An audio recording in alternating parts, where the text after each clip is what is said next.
Hello, everybody. Sunday Adelaja here from Kiev, Ukraine. Apologies to all of you that we are starting a bit late, 15 minutes late, but better late than never. But we are glad to be here with you. Today, I'm going to be presenting to you a special program called Kingdom Fruits that we have with Mathias Agbu. Now, Mathias Agbu will soon become Senator or Honorable Mathias Agbu because he's one of our own from DSA family here that is running to become a senator for a senatorial seat in Nigeria. And is going to run to become the senator of the Federal Republic of Nigeria from Taraba. It's Taraba State, eh? From Yeah, Taraba Taraba State, South Zukia, Senatorial District. Yes. from Taraba State. So let me introduce you to Brother Mathias Agbu. Hello, bro Mathias. Hello, DSA. Thank you for having me. Thank you for coming back. And, you are stepping out by faith to really Yes. to serve your people. Yes. Yeah. Yes. What does that mean for you that you are leaving America to go back to Nigeria to live, not just to criticize on Facebook Yes. or on internet, on the social media, but to Mm. actually roll up your sleeves and going there to work it out, to battle it out. So you are living the comfortable life of America to go back to Nigeria to contest. And Yes. that is a very, very bold move. A move Absolutely. that will make a lot of people to say, I don't know if I can do that though. Mm. Yeah, actually, thank you for having me. It's definitely a huge undertaking on my side, but this journey started since 2013, 2014, 2015. During the space of those 3 years, God has impressed it heavily in my heart that He has a task for me to do in Nigeria, which is in the area of leadership. Um, I have resisted it because my personality doesn't fit the kind of what people expect of a politician or someone going home to slug it out with people in terms of politics. But I've always been comfortable enjoying doing the work I do with my foundation, which I've had for about 10 years now. And I felt that was really the area I want to continue to impact the lives of people. But after God has shown me those things, and I struggle with it because I didn't want to leave America to go back home to do that. I would rather say, you make money in America, send it to Nigeria and help the people. I felt I was doing my part, but it dawned on me that this is a responsibility, um, that God is entrusting uh, these people into my care, that I need to do something, I need to step up. Then I became possessed with the vision. It's such that I couldn't help it than to step up. And actually, that's how God led me to you too, because you offered me a very good counsel on what to do as far as preparing for what God has shown me. And since that meeting with you, the steps I have taken it actually from that meeting that I had with you and what you told me to do. And today I'm where I am today. It's really a huge undertaking, and it's not an easy thing to do. Definitely, the cost is you're living the comfort of living here. You want to always be with your family, but I think this is a huge responsibility that I decided to embark on, and I've actually seen the hand of God since I started this movement. It's going very, very well. What is driving you apart from the word from God? Do you have an attachment to your people, or you are feeling you are feeling empathy for them, or you see their, what is it that is making you to want to do that? What is driving you? Yes. What is really driving me is really my heart for the people, because, like I said earlier, I had this foundation for over 10 years now. We started 2008, so it's 10 years this year. And what we actually do through the foundation is to really help the underprivileged in the society, especially the orphans. And my heart for the people, and every time, because I'm so attached to home, even though I lived in diaspora, but I'm always at home. Through my foundation, I was doing either conferences or doing outreaches to widows or to people in the IDP camps, giving scholarship to orphans and the underprivileged in the society. So there's that attachment that I have towards people. For me, the greatest fulfillment I have is when I'm able to make a difference in the life of somebody. So the driving force really is my heart for people. When I see that there are practical things to do to really create, to lift somebody from where they are to a better life, I always see opportunity to make a difference at home. And that attachment is really the driving force. I can't explain it, but there's something about it that I am so attached to, seeing that I help people. And I believe the political platform will give me much more opportunity to do more. Unlike as a foundation that is just you that is doing it, you're limited in scope. But when you have a political platform, you can actually affect more people doing that. Now, So, what about, for example, in my own case, apart yes, from the word of God for me to go to yes. Nigeria, and but the driving force for me is my own experience Mm, with poverty, and okay. with isolation, with being down and out, and with being almost an outcast, Yes. because of the status. So I know there are a lot of people like me there. Mm, So I really don't want anybody to repeat the kind of, and to go through the kind of hardship and repeat the yes. process that I went through. Do you have any Yes. experience like that? Absolutely. Actually, that uh, I have to say my story here is that when I was in a university, I lost my father. And that experience is really how I discover my purpose in life.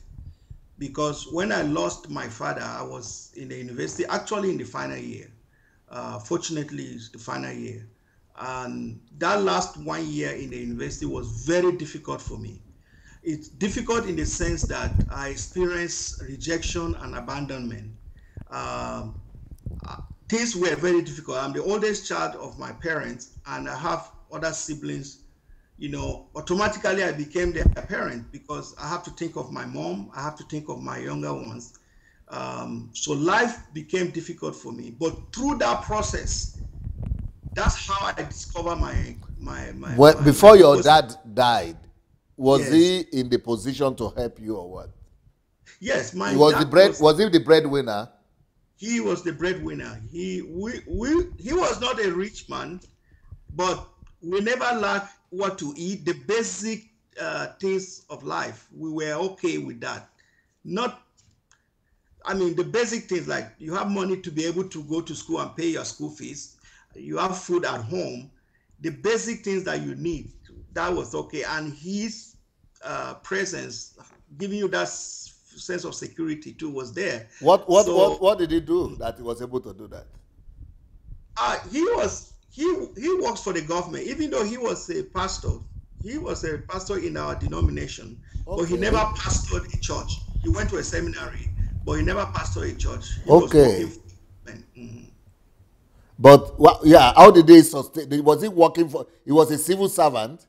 Yes, he was a civil servant. That's correct. Okay. So he had a Yeah. job with the government. He has a job, and he also we were farming. He has little farm that we were engaged in going to farm to work, but that was just for us to. I mean, we consume most of what we farm, but he sponsored me using, because at that time I was the only child. Actually, two of us were in the university. The other ones were still in secondary school then. But I was the only one about to graduate. So So he has been you know what other people go through, other families go through when they don't have somebody to fall back on like that. absolutely, because I've been there. And during that experience, that was where I made a commitment that when I start working and start earning income, I must help people in that category. And I primarily reached out to orphans outside the orphanage because that was my story. You know, when you talk of orphans, 90% of people would think about orphanage, but there are a lot of orphans that are not in the orphanage. They are being taken care of by relatives. But now these relatives could only provide maybe shelter and food, but when it comes to education, they are also struggling with their own children. Yeah, So yeah. these orphans that is under their care end up not doing much in life. So what my foundation does is to reach out to those categories because I was one of them. And so we go out, try to, okay, we can help you with the education part. You are already taking care of the shelter and food for these uh, orphans, but we came in through the education. So because that's my story too.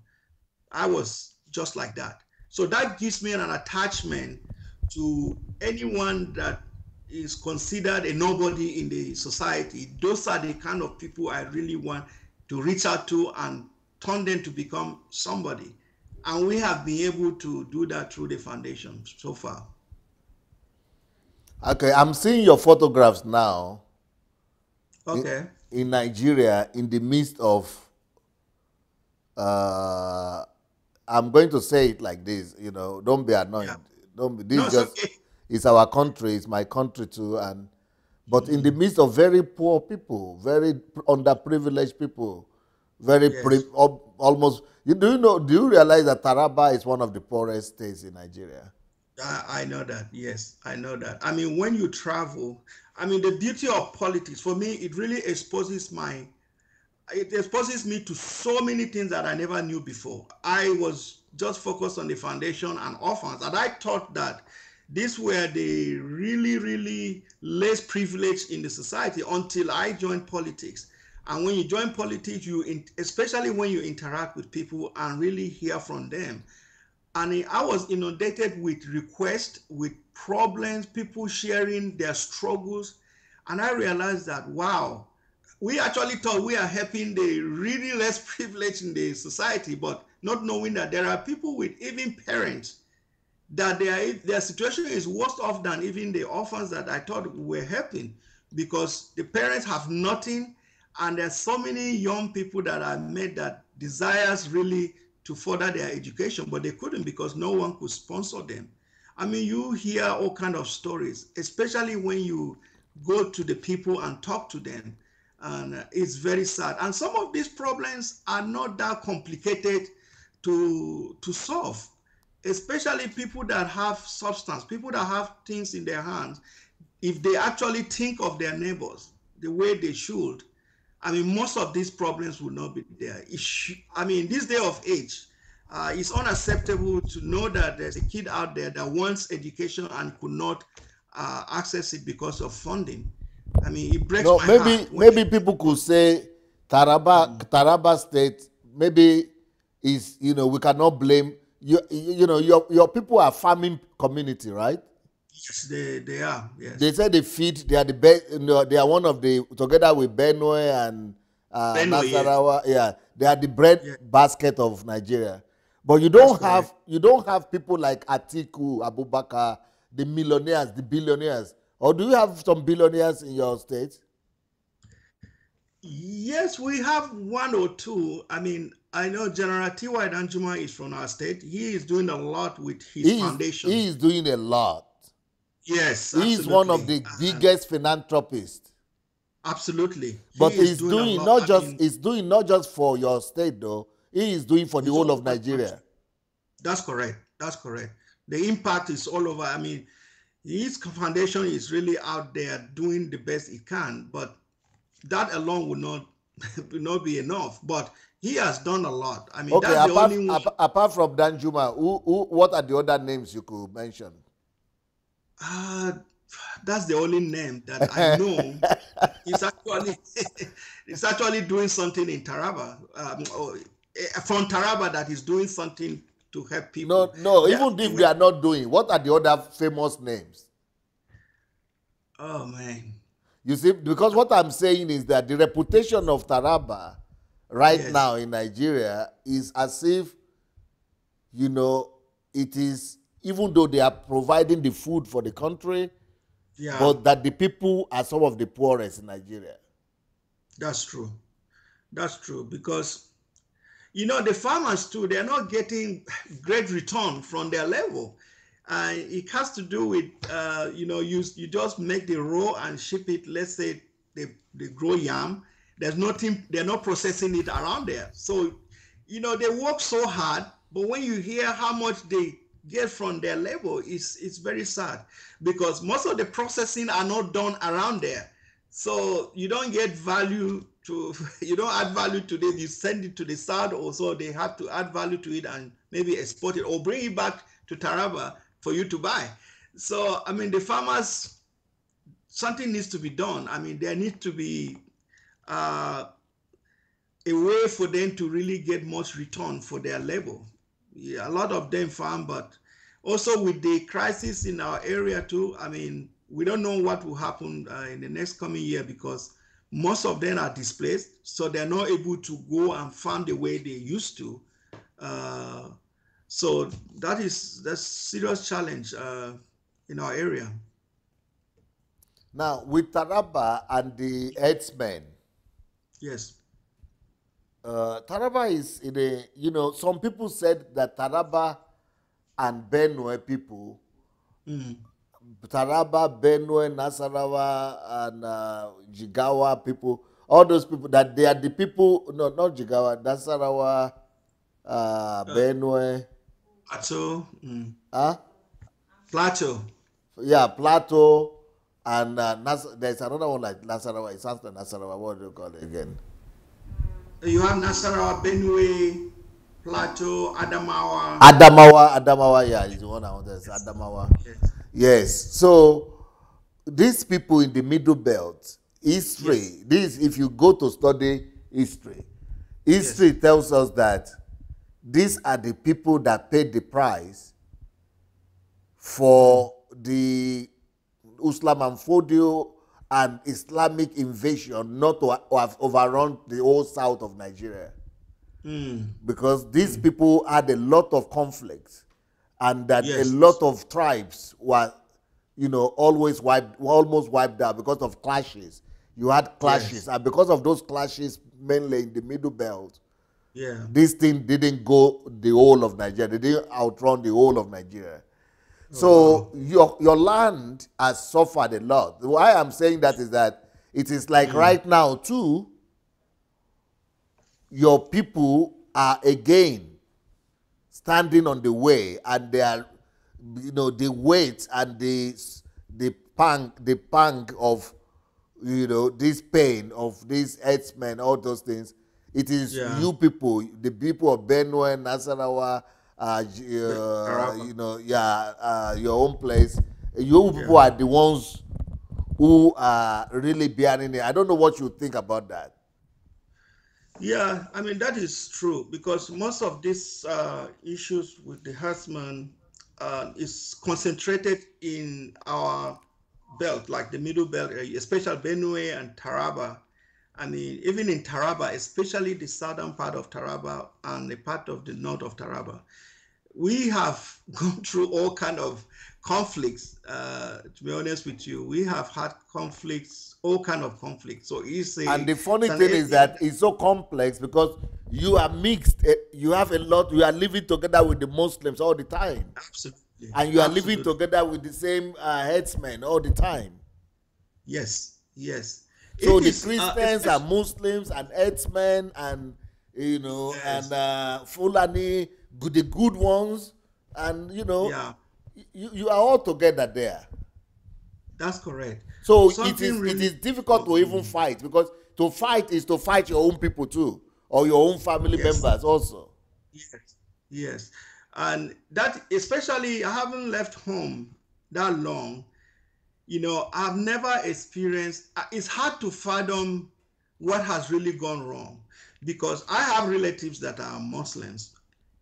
I mean, we are all related. So we have lived like that. This is up until the time I left Nigeria. So when I heard about crisis between Christians and Muslims, especially in our community, it I couldn't fathom it. I couldn't figure it out, that how could this have happened? And it's true, when you talk of Fulani, I still struggle knowing that the Fulani that I used to know, that they will be the one bearing arms and fighting people. It's hard to, because they are not the kind of people I used to know. I mean, these people are always around us. I mean, farmers and Fulani are always there. I mean, so to see that today is this same Fulani that are doing this, is hard to really comprehend that. But yes, that Fulani, Christian, Muslim, we have all lived together peacefully with no issues, until lately we start having all these crises here and there. I mean, it's a challenge that it needs to be confronted and resolved once and for all. Your state, Taraba, is it not 50-50? Yeah, 50-50 or 60-40. I think you have more Christians than Muslims if you look at the state as a whole. Yes, you have more Christians than, but not a wide margin. Yeah, almost 50-50. Yes, almost, yes. Just with a little bit more Christians. Yeah, that's correct. But your emir, or your own place, is the ruler, the emir is a Muslim. No, in Ukari we have the Akuka. No, he's not a Muslim. Yes. Okay, you have a king. Yes, we have a king. But who is the emir there? No, we don't have emir in Ukari. They have emir in the state capital.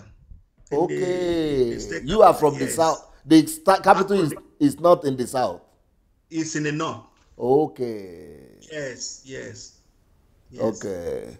So the capital, they have emir, but in the south we have chiefs and kings actually. All right. So that's the capital. It's not all over the state. It's not all over the state. So he is not emir over Taraba. No, he is not. The emir of Jalingo is not. Actually, our king, the chief of Akuka, he is the head of all the traditional rulers in the state. He's the chairman of the traditional rulers in the state. So wow. He is the head. He's the head of all the chiefs. That's correct. You know what? I really want to tell anybody that is watching me right now, if you know anybody from Taraba State, please share this video with them. Please go and invite anybody from that area, because even if you know people who are back in Nigeria, please share this video with them. And if you people are watching me and you are from the DSA family, or you are a Christian, this is my own appeal to all of you. I want us to change the narratives, because I don't believe that Mathias is one of those people who will go to that country and be proposing the solution that people like Enenshi are proposing, or people like Oyedepo is proposing, or that go and fight them, go and kill them, I don't see Mathias to be like that. I think Mathias is the kind of politician that we need, that will bring harmony, that will be able to resolve all this kind of conflict that we have in the middle belt of Nigeria, and especially in that state. So people like this, all of us, please, let us bring our widow's might. Let us bring our widow's might to this election, please. Especially if you are a Nigerian, all Nigerians that are here and Christians, we must support Mathias. And please, if you have Mathias's GoFundMe information or other information, please release them now on the screen, because I really want us to back up this man, because we need somebody. What is your own thinking? Because a lot of Nigerians in Nigeria, the ones who are Yeah, proper in Nigeria, yeah, especially from the south, and now in Abuja, people like Enenche, they are very popular people in Nigeria, and their yeah, own solution is that cut their head off, go and fight them, because yeah. I don't know what is your own take on these things. Absolutely. I don't subscribe to that thinking or method. Uh, I mean, you cannot solve this problem by fighting back. I learned that from you also, that we have to try the love approach. The love approach is what nobody is talking about. I think we have to find a way to demonstrate the love of God. To We don't have an enemy. I mean, in the New Testament, Jesus taught us how to handle our enemies. It's not really to fight them or to pray against them, but is to love them back. I mean, it's the hardest thing to do, but that is what the Bible prescribes as a way to treat our enemies. And yeah, I had an experience. I was in Nigeria. A pastor asked me to come and preach, and right before I preached, he was talking about the Fulani people or their enemies. So when I got up to preach, and my message was about love, that uh, and I also learned that from you, that the way you validate your love for God is your validation for your love for God is in people, how you love people. So you cannot say you love God and hate people. So and I see myself as God's representative on this earth, and wherever sphere I find myself, I have to represent God. And God's highest priority is people. And the sun shines over the just and the unjust. I mean, He sent His rain over all. So as His representative, I need to I need to do the same. So we have to use love as a way to actually resolve these problems, not by fighting back. The Bible says love never fails, and we have to rely on that. So the approach of fighting an enemy, or we have to, I don't subscribe to that approach at all. No, but these pastors that you are talking about, they are based Yes, there in Nigeria, in Taraba. yes, And he also grew up together with the same Fulani people.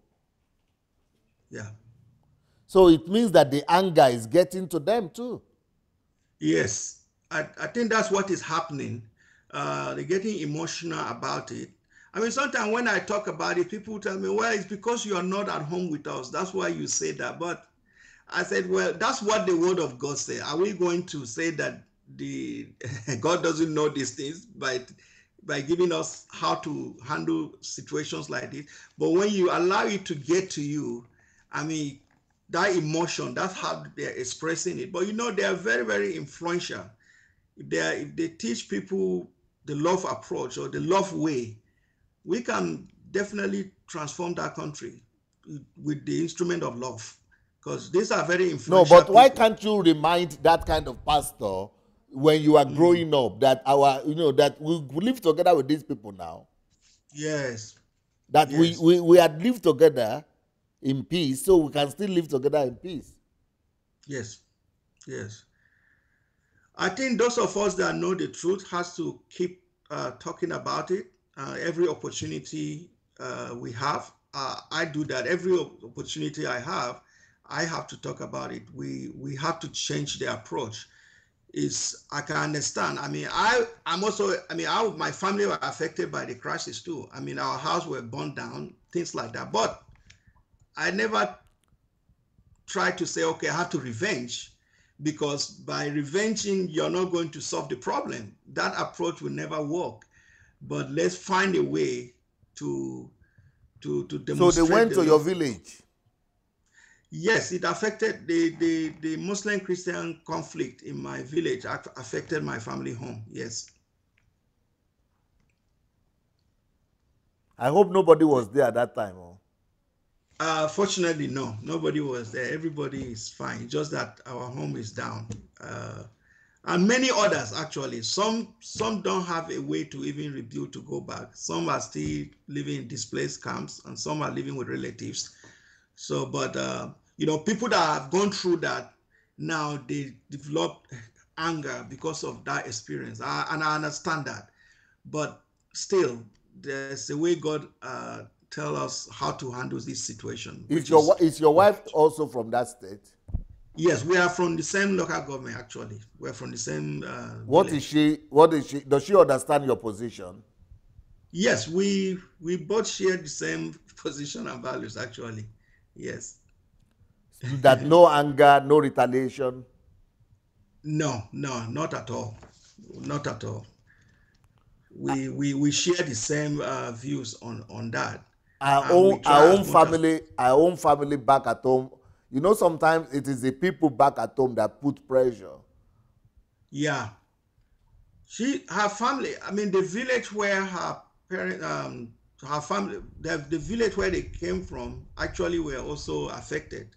Her uncles and other relatives were displaced as well. So it affected both of us. But I mean, we are able to help them because we could do that. But there are people that don't even have anybody that will help them. So they depend on the public to bring assistance here and there. But at least we were able to help some that we are able to. Yeah, I would like you, please put. I want you people to show the contact, Olena. Show the contact and how of all the information of Mr. Mathias, all the contacts, because frankly speaking, if not because of my own situation here in Ukraine right now, frankly speaking, believe me, I would have been the one. I would have volunteered to sponsor your campaign myself. Because Thank you very much. yes, because I really believe in you, I believe in your vision. Thank you. And Thank you. but the foundation, Yes. do you just help the Christians or you don't discriminate? No, no discrimination. There's no any requirement that the only requirement is that you have a need, especially you're in the category of Do you orphans. have examples of when somebody came as a Muslim or as a Christian, or maybe one story of a Christian, one story of a Muslim that your foundation has been able to help? Yes, actually, my first, we started with 16 orphans, and one of the 16 is actually a Muslim guy that today he has a degree. He graduated with a second-class upper degree with a microbiology degree. And So your foundation supported him through school. yes, we sponsored him for 4 years in the university. Wow. Yes, and also, it's interesting because of the conflict in our community, there were suspicion.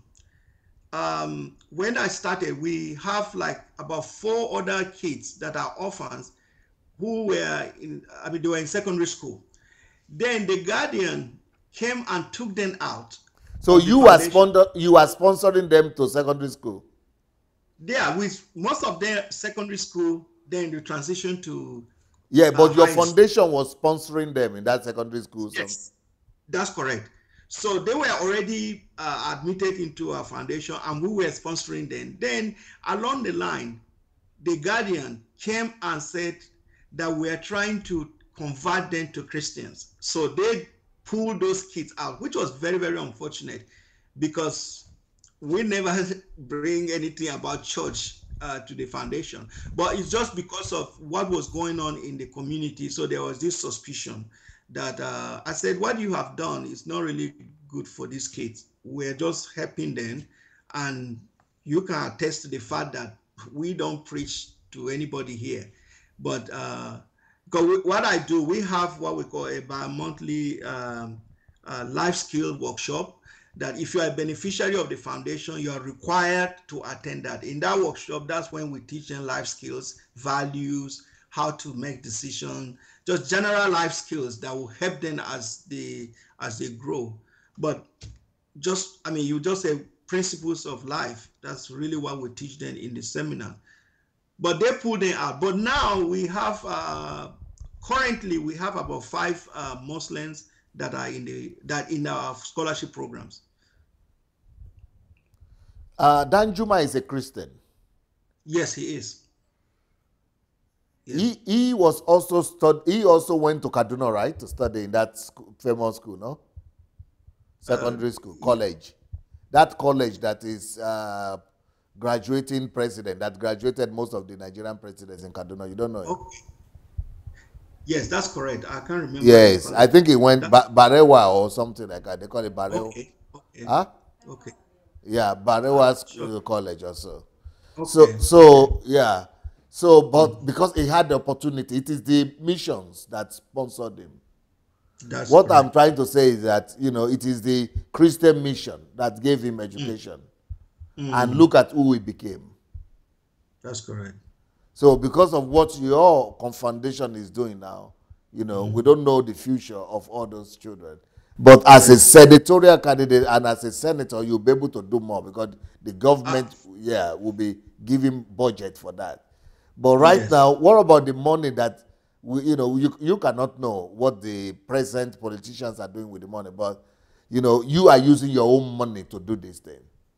Yes. Or is the government supporting any government supporting your foundation? No, we wish we have any support. We actually 90% of the funding for the foundation comes from our income. We have not been able to have partnership with any organization or agencies. But you cannot do that now because you have to withdraw from your work. You have to stop working to move to Nigeria to contest. Yeah. So we really need to support you financially. And that's why I'm saying that I'm calling upon the members of DSA family and other people that are on this platform to really get behind the candidacy of Mathias. And, we need to really make him win this because then we will have, all of us will have someone back in Nigeria. At least when you want to go to Nigeria, you know that you have somebody in the National Assembly. Yes. And not just somebody who is just somebody you don't know, but this is somebody from DSA family. And is totally different. How do you explain these things to your children who grow up in America? How do you explain that to them? That's interesting because God has a way of doing things. 2012 to 2016, I had the opportunity to be in Nigeria on work assignment. And that opportunity allows me to bring my entire family to Nigeria. So my kids have been in Nigeria for 4 years continuously. So that got into them so much that even up to today, they still miss Nigeria. Wow. I mean, if I think that we need to go to Nigeria now, they are all looking forward to going back with me. If that is what it has to do. So they have an attachment to Nigeria. But when that happened, I never knew this was really what God was preparing us for. So there's no shock about going to Nigeria anytime for them. They still maintain contact with their friends in Nigeria. I mean, they are ready to travel to Nigeria anytime that we need to go. So they are also prepared. I talk to them. I tell them exactly what I'm doing. They are very aware of the foundation activities, and they look forward to also participate with me someday in some of the outreaches that we do. So I think they are very prepared for it. Yes. Mathias, look, do you know, I don't know if you have noticed that the last 1 or 2 months, a lot of people have been coming on our platform to campaign as presidential candidates. I've been following.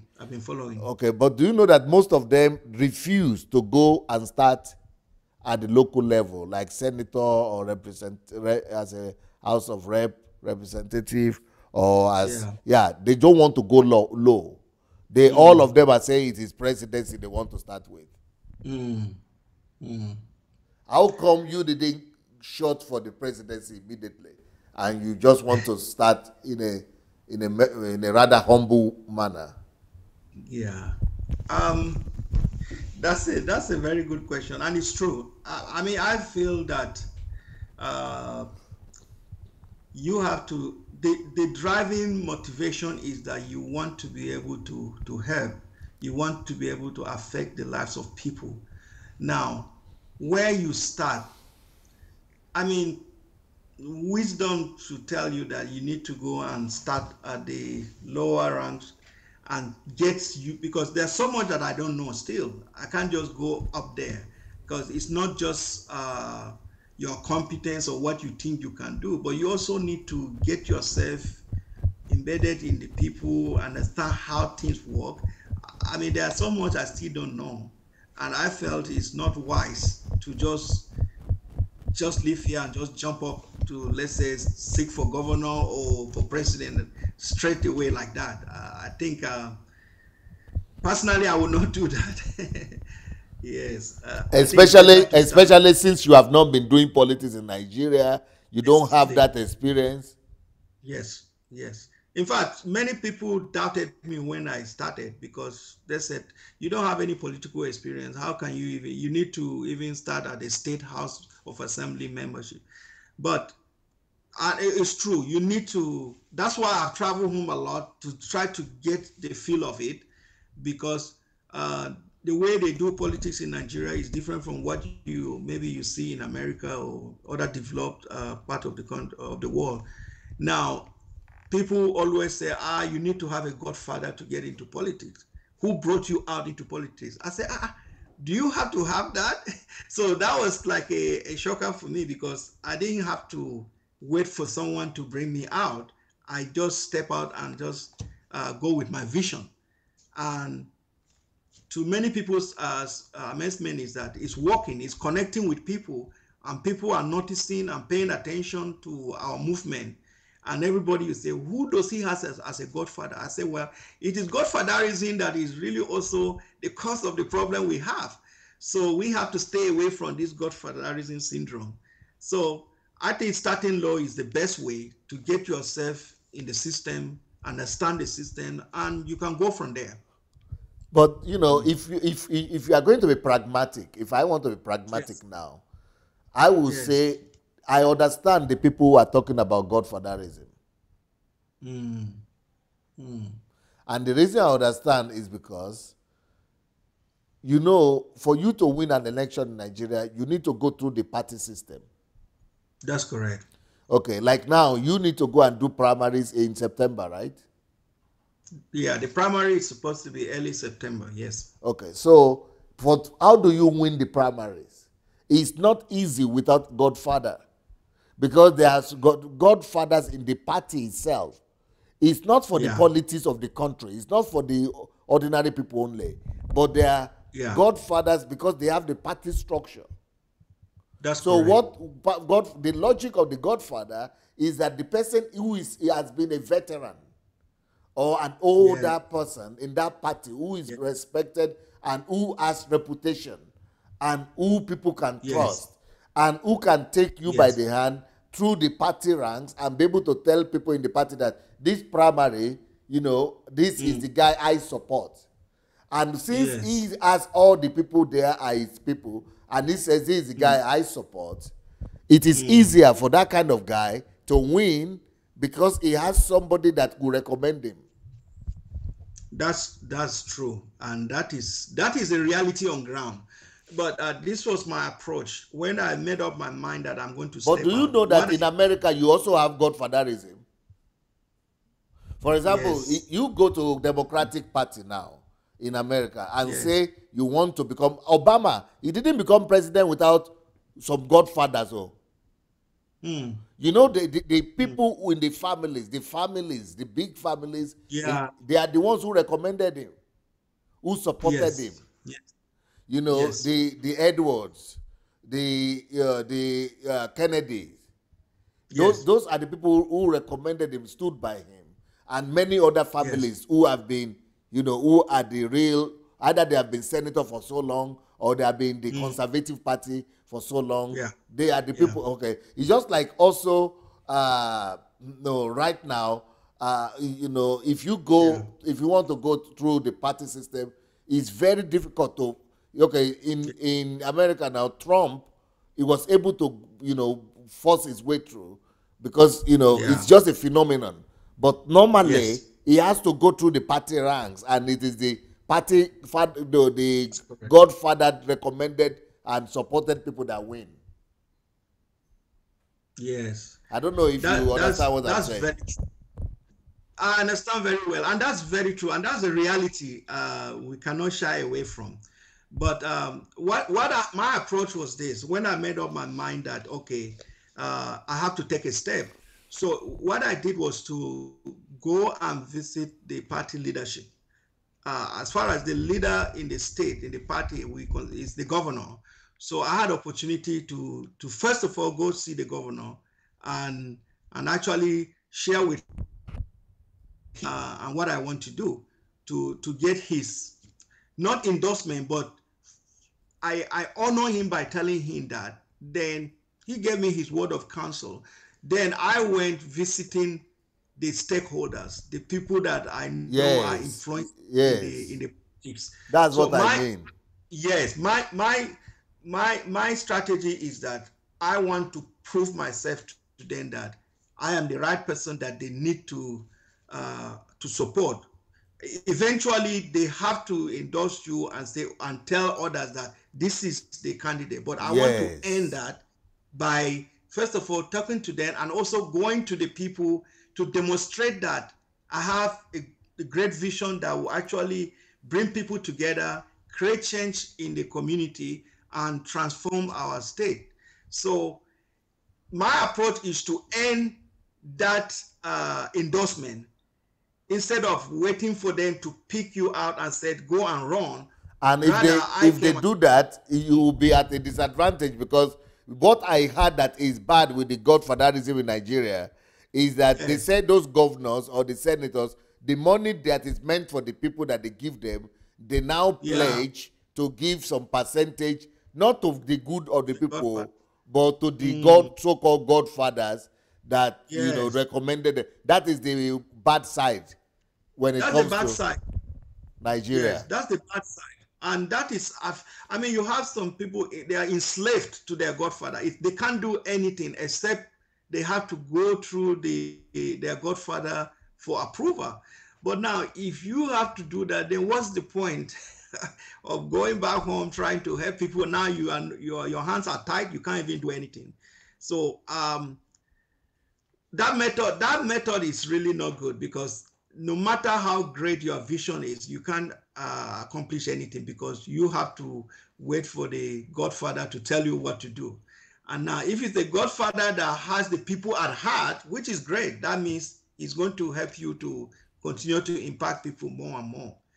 But that's the reality on ground, and I believe my method will work. I can end their endorsement because if they really care about the people, they really care about moving the state forward, transform the society, the communities, I believe I'm the right person that they need to support to do that. So, I don't know if you are seeing the photographs that I'm seeing that we are showing now. okay. You might not see No, it's it. not. Okay. No, I'm not. Okay, don't worry. But I'm seeing different It's okay. photographs here with you among the people. Who are those people? Okay, it's if I believe it's when I went out for consultation or a meeting, because I go to where people are and talk to people and share my vision with them and let them understand what No, is at some of them stake. are in the streets. Some of them are in this with different kind of groups of people in the street. Some of them are youth. Yes, Some of them are surrounding you. yes, those are all the meetings that I had last time I traveled to Nigeria.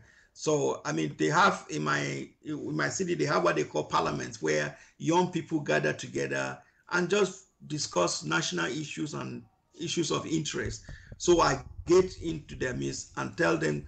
Basically, it was more of an introductory visit. I want people to know who I am, what I'm running for, and what I intend to bring to the table.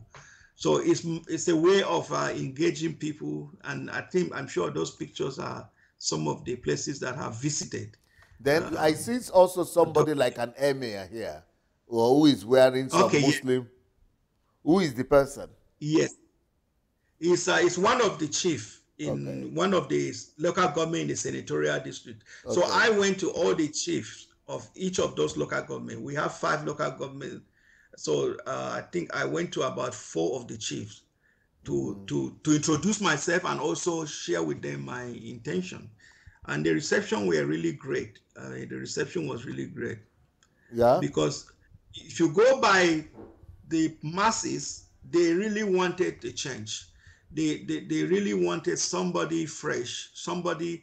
And the dominant word that you hear on the street is that if this person can do this with his own money, he can do much more if given the political platform to be able to affect the lives of people. So people trust me and people see me different, because you can hardly see a politician seeking for an office, someone seeking for an office that has a record like I do, at least in our area, that okay, you have done all these things with your own money. You have never worked for the Nigerian government and you are able to do all these things. We can trust you. Okay, what are So all those things? Because some people are watching you for the first time. Would you like to Yes. mention some of the 1, 2, 3, 4, statistics of what God has been able to help you do through your foundation, and tell us the name of the foundation and everything? Okay, yes. My foundation, the name is Luka Agbu Memorial Foundation. And our website is agbufoundation.org. Now, the key areas that the foundation focuses on is on orphans education, youth empowerment, and community empowerment. In the area of orphans, which is our primary target, we offer scholarship to orphans to help them achieve education. Now, we have been able to affect over 200 now since we started. We provided scholarship to them to be able to attend school. Then we also do a lot in the youth area. I do my youth empowerment programs has impacted over 2,000 youths in that senatorial district. So I organize conferences, I organize seminars, I do mentorship programs with the youths. So that has been going on every year. And we have done outreaches to IDP camps. One of the IDP camps in Wukari, we discovered that people in that camp were. Then we decided we need to do something about that. So we bought like 50 mattresses that were given to 50 families, and they used that in the camp, and also provided clothing for the children, and also we gave them food stuff. In the area of community, when I found out we have crisis of religion in my community, and people were living apart, you have this Christian area, Muslim area, and I felt that I need to do something as well. So I organized a major football or soccer tournament for an entire zone, where there was intense competition. And this event is one of the main events that actually harmonize the Christian and Muslims today, that they're able to do things together. And also we have done work with the widows also in the community, those that were affected, those that their husbands were killed because of the crisis. So we also offer helps to widows. So those are the main areas we have done a lot. We have done a lot of intervention that is outside our foundation area.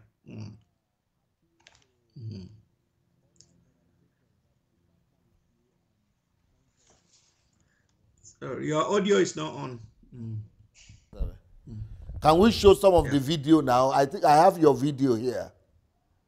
Oh, okay. Yes. Yeah, let me show some of your work to people. Okay, thank you. Video. Hello there. My name is Mathias Agbu. I am passionate about the people of Southern Taraba and their plight over the years. And that is why I have decided to present myself for service at the Senate representing Southern Taraba. In the last decade, I have been keenly involved with the good and well-being of our people through personal financial sacrifices. When given the mandate, education is one key area I hope to influence positive transformation in. Without political office, I've been able to sponsor the education of hundreds of underprivileged indigenes of Southern Taraba. With a mandate to represent you in the Senate, we will be able to accomplish even more. Nelson Mandela once said, education is the great engine of personal development. I am passionate and committed to education because I believe education is the absolute right of every soul and remains the most powerful and proven vehicle for sustainable development. The second focus of my vision is for peace and security in Southern Taraba. We have had a fair share of communal clashes and external aggression in times past. This has led to the loss of lives, displacement of people, and destruction of property. As a way of preventing such occurrences, I have sponsored peace-building initiatives like sporting events as a way of uniting our people and fostering peace. I have also written a book addressing the issues of insecurity in our dear land. As your senator, I shall be working closely with every available security apparatus to safeguard the lives and property of our people. Another focus on my vision for Southern Taraba is the youth empowerment. For over a decade, I have worked closely with the youth of Taraba South Senatorial District. I feel their pulse all the time, and I know their yearnings. I have organized youth empowerment programs to give knowledge and skills to the people, thereby engendering prosperity. The road to economic revitalization begins with empowerment and a sense of belonging. Everything I have done has been on the platform of philanthropy. I am calling on you, the good people of Taraba South Senatorial District, to let me do more on the political platform. The time has come to elect a leader who can use what belongs to you at government level to advance your cause. I present myself to you for service at the hallowed chambers of Nigerian Senate. I seek your mandate to represent you as a senator for Taraba South Senatorial District come 2019. In me, you will have a listening and responsive representative. In me, you will have a transparent and accountable representative. My name is Mathias Agbu. I am here to represent Taraba South Senatorial District in 2019. I am here to put you first. Beautiful, beautiful. Thank you. Well Thank said. you. But now, I see that this one is in English. Do you, for example, Yes. I have a problem right now, a big crisis, because I want to go to Nigeria, but I cannot connect with my people anymore. I cannot speak Yoruba, and I cannot even speak Pidgin. But how do you connect from Tarab, where you come from? Is it not Hausa that the whole region uses? Not really. I mean, you have a lot of people that understand English. Though I speak Hausa, like some of those pictures you saw, most of the time I speak the local dialect, like Hausa or Jikun. It depends on where I am, but I can speak the local languages very well. You can connect with the people with the local language. Yeah, sorry.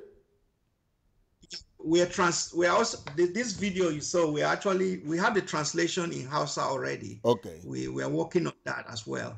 But most of the people on social media and social media platforms, they are people that understand English. So yeah, but most of the voters will be from the local. Yes, and we have a way to reach them. Like my personal engagement with them is not in English, actually. I rarely have meeting in English. It depends on the people I'm talking to. But most of the outreaches to the community is not in English. I speak the local language. So you can speak, is it one language for all your district, all the 5 local governments, is one language?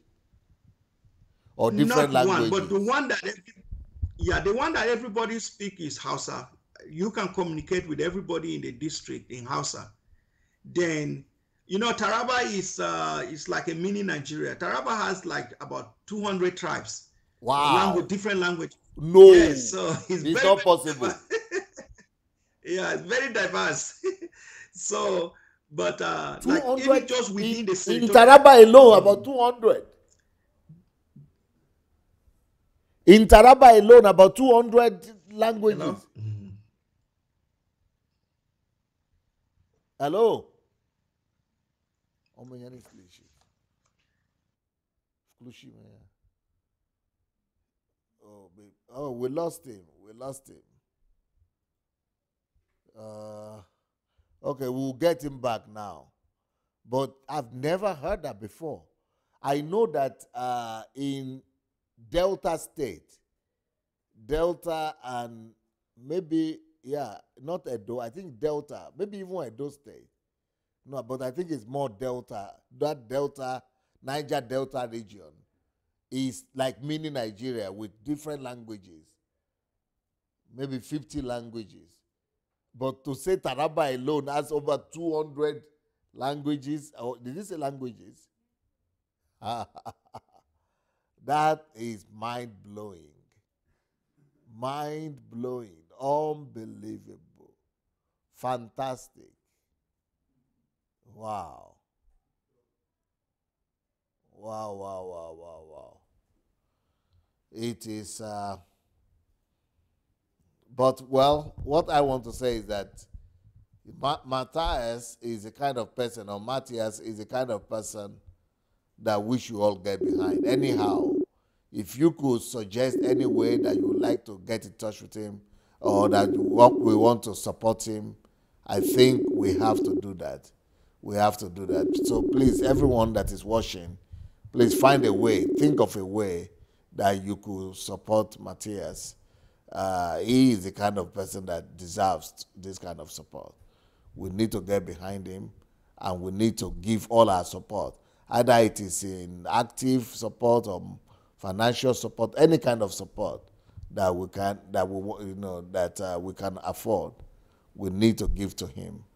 He deserves it. He's a very real Christian, real nice person, and so we will show his contact again. We'll show his contact, and so that if you want to support him, you want to get in touch with him anyhow, because he's using his money. This is one of the questions I wanted to ask him, that are you going to compete with PDP money bags because he's running on the platform of PDP. So the question is, how will you compete with them? Because they have all the money. How will you compete with them? So I wanted to ask that question, but we don't seem to be able to get him back now. So anyway, I think we had a good talk, and I think you people got the whole concept. And please get in touch with him and try to help him. We are going to stop now. We are going to finish the program, and but I'm sure we were able to present, Mathias Agbu to you and to people from Taraba South. Thank you so much, and we'll see you in the next 40 minutes on, how to know God and be a friend of God. Blessings. Peace.